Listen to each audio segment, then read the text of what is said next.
दिनांक 22 जून 2026 रोजी महाराष्ट्र राज्याचे माजी उपमुख्यमंत्री स्वर्गीय अजितदादा पवार यांच्या जयंतीनिमित्त नवीन नाशिक प्रभाग क्रमांक 29 नगरसेवक मुकेश दिलीप शहाणे यांनी विशेष कार्यक्रम छत्रपती शिवाजी महाराज उद्यान सेंट्रल पार्क इथे आयोजित केला होता। या कार्यक्रमाचे अध्यक्ष अन्न नागरी पुरवठा व ग्राहक संरक्षण मंत्री माननीय श्री छगनरावजी भुजबळ साहेब, धडाडीचे नाशिक पोलीस आयुक्त संदीप कर्णिक सर यांची उपस्थिती लाभली। तसेच या कार्यक्रमात नाशिकचे विकास पुरुष माननीय मंत्री भुजबळ साहेबांनी लवकरात लवकर सर्वपक्षीय विशेष बैठक बोलावून माननीय अजितदादांचे स्मारक बनवण्याचे काम चालू करण्याचे आदेश देण्यात आले। तसेच या कार्यक्रमास आमदार पंकज भाऊ भुजबळ, राष्ट्रवादी शहर अध्यक्ष रंजन भाऊ ठाकरे, राष्ट्रवादी जिल्हाध्यक्ष दिलीप अण्णा खैरे, नानासाहेब महाले, भगूर नगर अध्यक्ष प्रेरणाताई बलकवडे, नवीन नाशिक सभापती बाळकृष्ण शिरसाट, रश्मीताई हिरे, नगरसेविका योगिताताई हिरे, प्रतिभाताई पवार, छायाताई देवांग, पल्लवीताई गणारे, माधुरीताई ढेमसे, कविताताई नाईक, वैशालीताई दळवी, किरणताई दराडे, नगरसेवक राजेंद्र भाऊ महाले, भूषण भाऊ राणे, भगवान दोंदे, नाशिक महानगरपालिका विभागीय अधिकारी नानासाहेब साळवे तसेच अनेक मान्यवरांची उपस्थिती लाभली।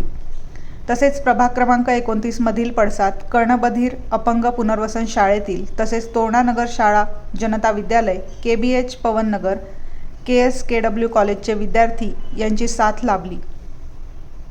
त्यांना शालेय साहित्याचे तसेच ज्येष्ठ नागरिकांना छत्री वाटप तसेच अजितदादांच्या स्मरणार्थ रक्तदान शिबिर, आरोग्य शिबिर, नेत्रदान शिबिर असे अनेक सामाजिक कार्यक्रमाचे आयोजन केले होते।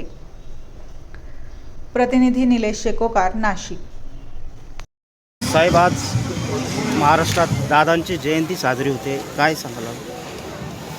खरं आहे की आज संपूर्ण महाराष्ट्रामध्ये आणि काही वेळेला काही ठिकाणी महाराष्ट्रात बाहेर अजितदादाची जयंती आज साजरी होते।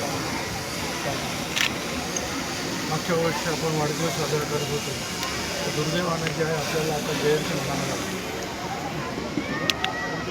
आणि अजितदादांनी नेहमी महाराष्ट्राच्या सगळ्या गोरगरिबांच्या, महिलांच्या, विद्यार्थ्यांचा, ज्येष्ठांचा विकास कसा होईल यासाठी सकाळी 6-7 वाजल्यापासून ते प्रयत्न करायचे कामाला लागायचे। त्यांना आदरांजली अर्पण करताना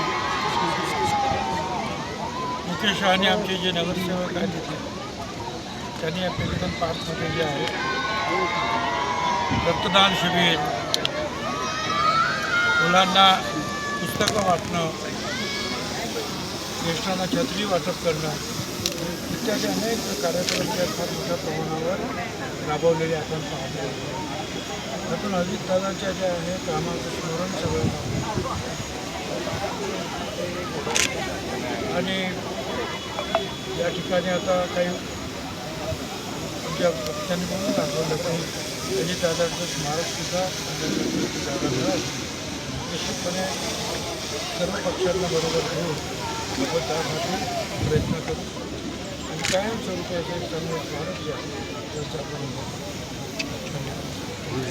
महाराष्ट्राचे नव्हे तर भारताचे नेते सन्माननीय अजितदादांची आज जयंतीनिमित्त आपण पेलिकन पार्क छत्रपती शिवाजी महाराज उद्यान इथे आज दादांची जयंती साजरी केली।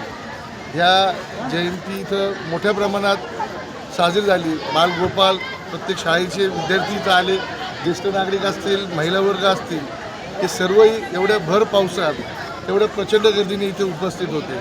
सन्माननीय भुजबळ साहेब इथे येऊन गेले, सन्माननीय आपले आयुक्त साहेब कर्णिक साहेबही इथे येऊन गेले, सर्व नगरसेवक, सर्व पदाधिकारी सर्वांची या इथं जयंतीनिमित्त उपस्थित लाभली आहे। परंतु येत्या काळात ह्या जयंतीनिमित्त या पेलिकन पार्कचं छत्रपती शिवाजी महाराज उद्यानात इथं लवकरच अजितदादाचं सृष्टी इथं लवकरात लवकर याचंही भूमिपूजन लवकर घेण्यात येईल। आत्ता तुम्ही बघितलं भुजबळ साहेबांनी सुद्धा इथं आत्ता तुम्हाला बाईट देताना सांगितलं आहे, सर्व पक्षीय मिळून त्या सगळ्यांना एकत्र करून निश्चित योग्य तो निर्णय घेऊन योग्य तो निधी लवकरात लवकर इथं जयंतीमध्ये उपस्थित होईल एवढंच मी तुमच्या माध्यमांना सांगतो। आणि अजितदादांचा आज वाढदिवस आपण मागच्या वर्षी साजरा केला होता, परंतु आज जयंती साजरी करावी लागते। जयंती साजरी करताना मनात खूप दुःख वाटतं आहे, कारण की माझा आणि अजितदादांचा जास्त संपर्क नाही आला, परंतु मी निवडून आल्यानंतर पहिल्यांदा दादांना भेटायला गेलो तर आपुलकी काय असते त्यावेळेस मला कळालं. हा असा नेता भविष्यात होणे नाही, एवढंच मी जयंतीनिमित्त सांगतो. धन्यवाद. ओके.